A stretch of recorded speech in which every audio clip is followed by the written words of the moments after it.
Hello everybody and welcome to Young Dad Gaming Reviews. In this series I'm going to be recounting games that I grew up on and games that I think would be fun for my son to enjoy, or games that should just be outright avoided due to extreme violence, suggestive themes, or because the games just plain suck. First up on our list, Doom.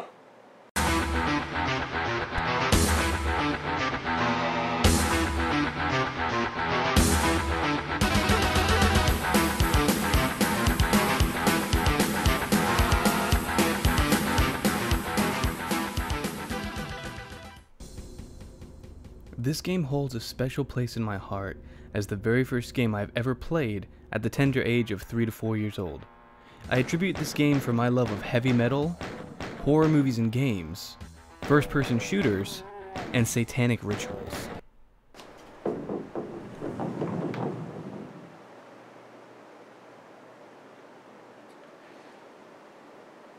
What you doing?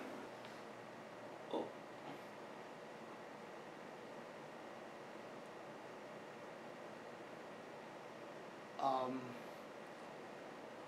I was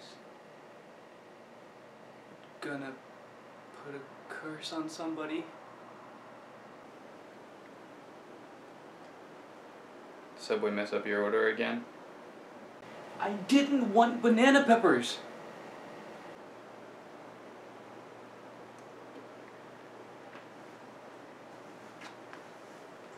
This game was such a defining staple in so many of our gaming sensibilities.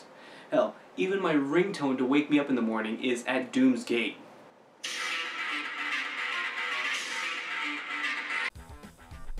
Without Doom, we wouldn't have these great FPS games that we have now. I know Wolfenstein came out before Doom, but Doom perfected that perfect blend between speed and slaughter, tactics and terror, and just all-out anarchy. I've lost count how many times I've played through the first Doom game, and then once more as Brutal Doom. I've lost hours upon hours playing this game. I played the original Blood Red SNES cartridge, I played in First Beat Ultimate Doom on Doom 3 for Xbox, then once again on the Doom 3 Resurrection of Evil as that game also included it as a special feature, and then I played through Doom when the Doom 3 BFG edition for PS3 came out, and finally I played Brutal Doom 1, 2, and Final Doom, as well as Doom 3 on PC, then Doom 64 and Doom 2016 on PS4 in preparation for Doom Eternal.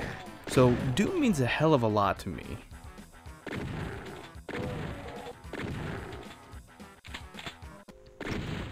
Ultimate Doom used to scare the crap out of me. I didn't know how to save, and I would always die at the second to last level of episode 1, knee deep in the dead. When I died, I figured, well, I died. I'll see if I can get farther next time.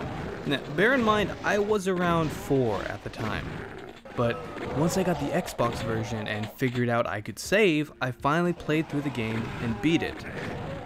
The thing that stuck with me throughout my life is the sound design in Doom.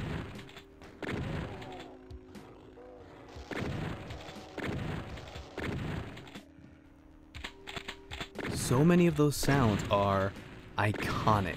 From the screaming soldiers to the dying imps, to the snorting pinkies, and my all-time favorite sound.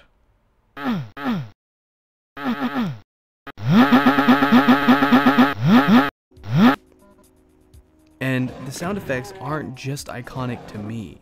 They're also in dozens upon dozens of films and other games.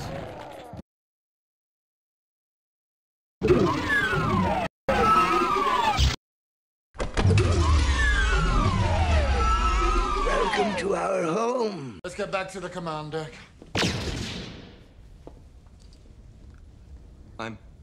I'm shot.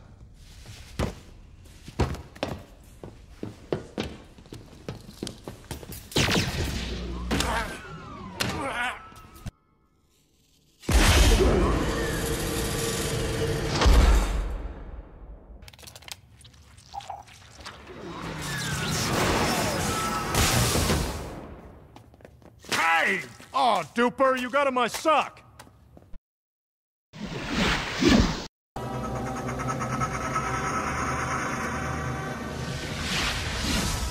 Such rudeness. And who could ever deny the amazing music in this game? I know it's been mentioned hundreds of times, but here's another mention.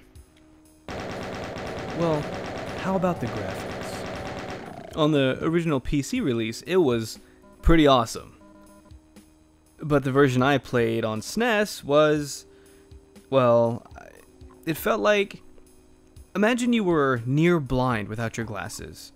Someone sat you down in front of a PC to play Doom, and then they took your glasses off. It's like that. But I never remember it being that bad when I was a kid. Yeah, it must explain why I need to wear glasses now. And of course, the guns. Oh, the guns. The satisfying shotgun, the powerful plasma gun, the rapid Gatling gun, and the most iconic one of all, the BFG. The bacon fried gordita.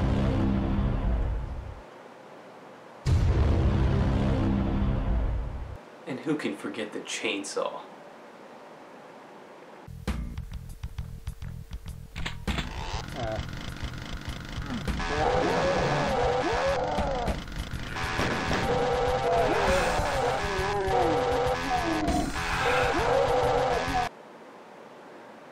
Yeah. The game is broken up into 4 episodes with about 9 to 10 missions each. Each one has its own story and theme as well as locations, which help keeps the game fresh throughout. In episode 1, as Doom Guy, you fight through the UAC laboratories towards the Anomaly, the portal which is causing all this bad stuff to happen. There, you meet your first real challenge. The Bruiser Brothers. 2 Barons of Hell, pissed off and throwing fireballs at you. Tough as a dump truck and nearly as big.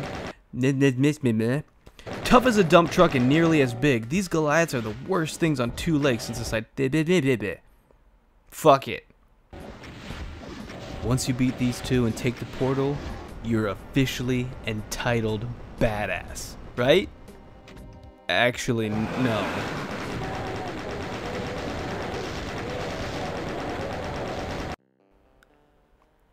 You die.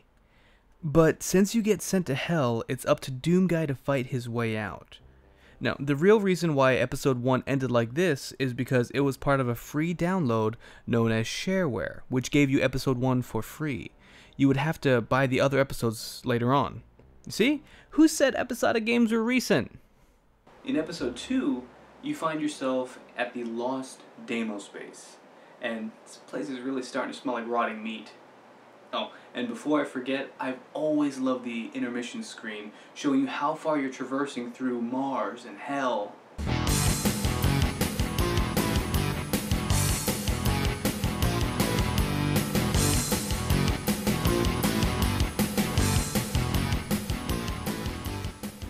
Now, while I'm praising Doom quite a lot, there is one issue I've always had with it. It can get very repetitive. Now, I know this is being a product of its time, and I'm okay with that. I'll give it a pass. But once you've gone through multiple levels of the same enemies, with the same weapons, finding the same keys, and going, again and again, over and over to find the secrets, it can get a little repetitive. Did that stop me from sinking hours upon hours into the game? Absolutely not. Now that you're in hell, the scenery starts to look a little different, as well as different enemies appearing, such as the Lost Souls and the the Cacodemons, whose deaths always grossed me out. Ew, blue intestines. The reason why episode 2 is my personal favorite is because of this BAMF. This guy is a missile-launching skyscraper with goat legs. Nuff said. Even as a young kid, I always thought this guy's design was so badass. The Cyber Demon is where I learned I had to perfect a little tactic known as circle strafing. One direct hit from his attack could and probably will kill you, but you get that circle strafe down, pump some rockets in his direction, and before long, Doom Guy shows us why he's the Doom Guy. You've done it. The hideous cyber demon lord that ruled the lost Deimos moonbase has been slain, and you are triumphant. But where are you? You clamber to the edge of the moon and look down to see the awful truth. Deimos floats above hell itself. You've never heard of anyone escaping from hell, but you'll make the bastards sorry they ever heard of you. Quickly, you rappel down to the surface of hell. And now we're on to episode 3, Inferno, which, yes, is a reference to Dante's Divine Comedy. After a few more difficult levels of ever-increasing enemies, which you take out with your arsenal of weapons, you finally come across the mastermind behind it all. The wretched spider demon, mother of the arachnotrons. But we're not supposed to know that yet. No, not until Doom 2.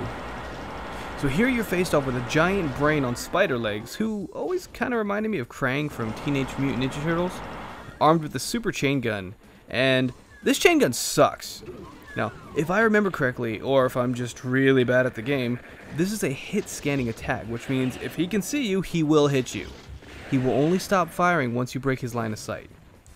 Once you finally beat him, you're met with this glorious message. The loathsome spider demon that masterminded the invasion of the moon bases and caused so much death has had its ass kicked for all time. A hidden doorway opens and you enter. You've proven too tough for hell to contain, and now hell at last plays fair. For you emerge from the door to see the green fields of Earth, home at last. You wonder what's been happening on Earth while you were battling evil unleashed. It's good that no hellspawn could have come through that door with you.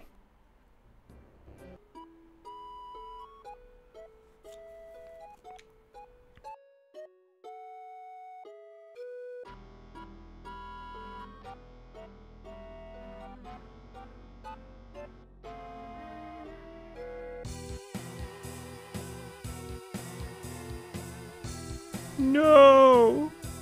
Daisy! No!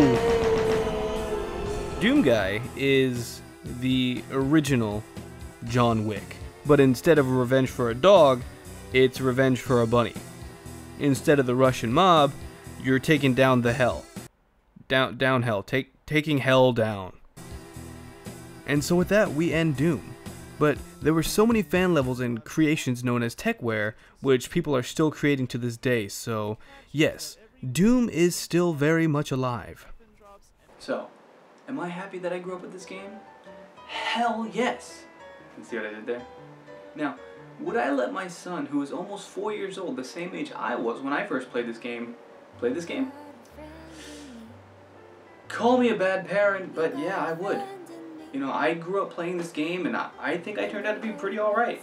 You know, this game didn't motivate me or inspire me in any negative or malicious way. And I think this game is the perfect example showing that video games don't cause violence, and that stigma needs to be shut down. Overall, Doom has aged gloriously like the finest wine out there. The guns are fun, the enemies are fun to kill, the levels are fun to explore, and though it can get a little repetitive, I somehow find myself always coming back to this game. Don't worry, I don't mean anything bad. So, this game gets my 100% young dad approval. I would love, like, if I came home and saw my son just sitting at the sofa playing this game, I think I'd be extremely proud, because it is a scary game for kids, and I remember when I played it, I felt like such a badass because I was playing this terrifying game at such a young age.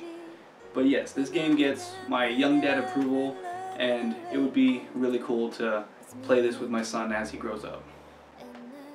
Well guys, that's all the time we have for this episode. I really hope you enjoyed. This is a new series I want to try out. If you did enjoy it, please leave a like, leave a comment down below if there's any games you'd like to see, any games you'd want to know if I grew up with or if I'd let my son play it. Hit the subscribe button, it always helps me out. Ring the bell if you want to know when I'm uploading more videos. And I'm already working on a part 2. Maybe, will I continue the Doom series? Will I move on to something new? I don't know yet. Stick around and find out. But until then, I'll see you guys on the other side. Bye-bye.